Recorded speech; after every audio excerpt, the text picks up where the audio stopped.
So Josh Hokit knocked out Derek Lewis on the White House lawn, and then Joe Rogan handed him the microphone for the post-fight interview.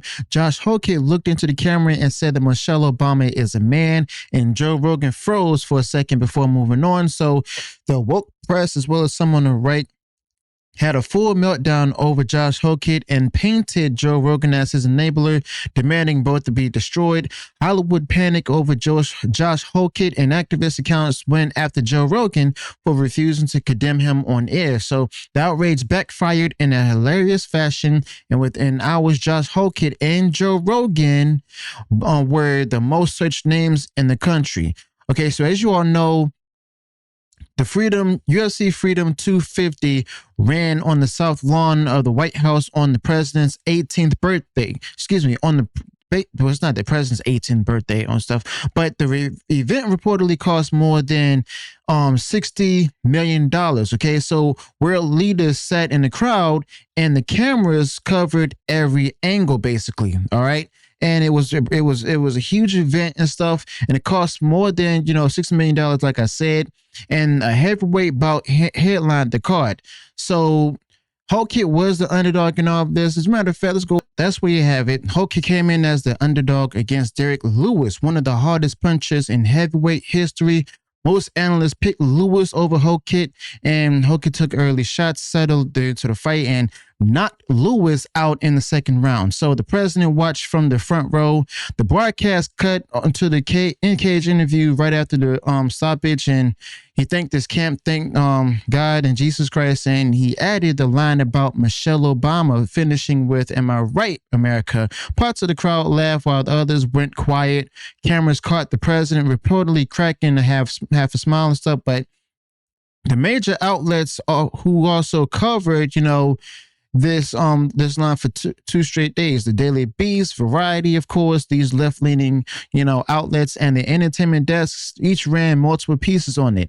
Activist accounts, they just basically went on ahead and demanded consequences for the fighter and promotion, and they gave a heavyweight's one-liner the weight of a national emergency. Now, just to be fair, Dana White did actually condemn these words a bit and stuff, but I mean, at the same time, it's like, a few of them out there, surprise, are going to condemn these words and stuff. I mean, that's going to show you exactly like who they are or whatever. They could either be for decency, or they could be for, a certain particular group out there trying to control everything. But the promotion then tried to bury the moment. I mean, its official upload appeared with the Michelle Obama line that's trimmed out, basically. I mean, and it's like, the uncut version stayed live on the promotion's overseas channel and on with some clips like you're seeing here on X and stuff. And viewers found it within hours and reposted it everywhere.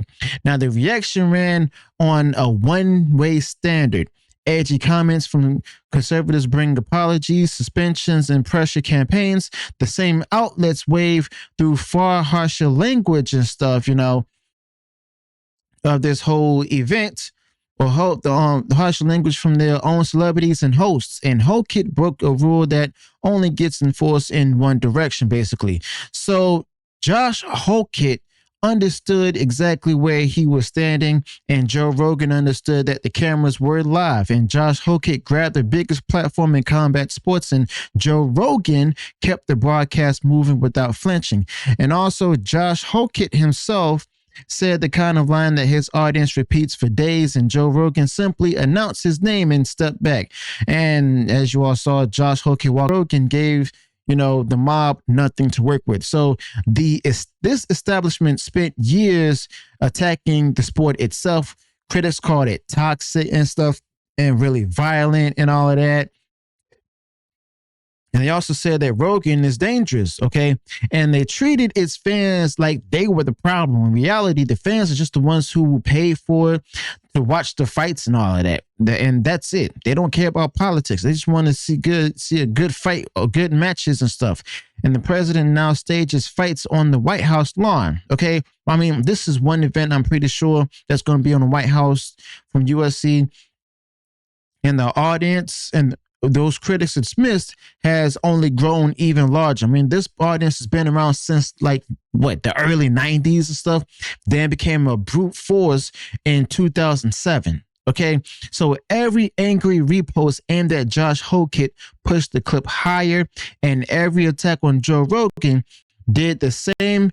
Critics and stuff and it did the same thing. And critics tried to, shame Josh Hokit and everything. Sorry, I'm distracted by this particular AI clip right here. And critics, like I said, critics try to shame Josh Hokit, and they try to drag Joe Rogan for sitting next to him, or standing next to him, not doing anything. But the pile-on made Josh Hokit more famous overnight and sent people hunting for the full Joe Rogan exchange. And Josh Hokit gained a lot of followers by the thousands, and the Joe Rogan clip climbed the charts right alongside him. I mean, I'm pretty sure, Joe Rogan may have something to say on his next podcast episode of the Joe Rogan Experience. But the loudest critics of Josh Hokit only grew his audience, and the same accounts handed Joe Rogan another viral moment. Now, the outlets had chose outrage on purpose, mind you. They skipped the genuine underdog story and put an 11-second line in every headline. I mean, outrage, earns clicks and stuff, They skipped the genuine underdog story and put the 11-second line in every headline. Outrage earns clicks. Clicks pay the bills, okay? So the gatekeepers no longer control the conversation.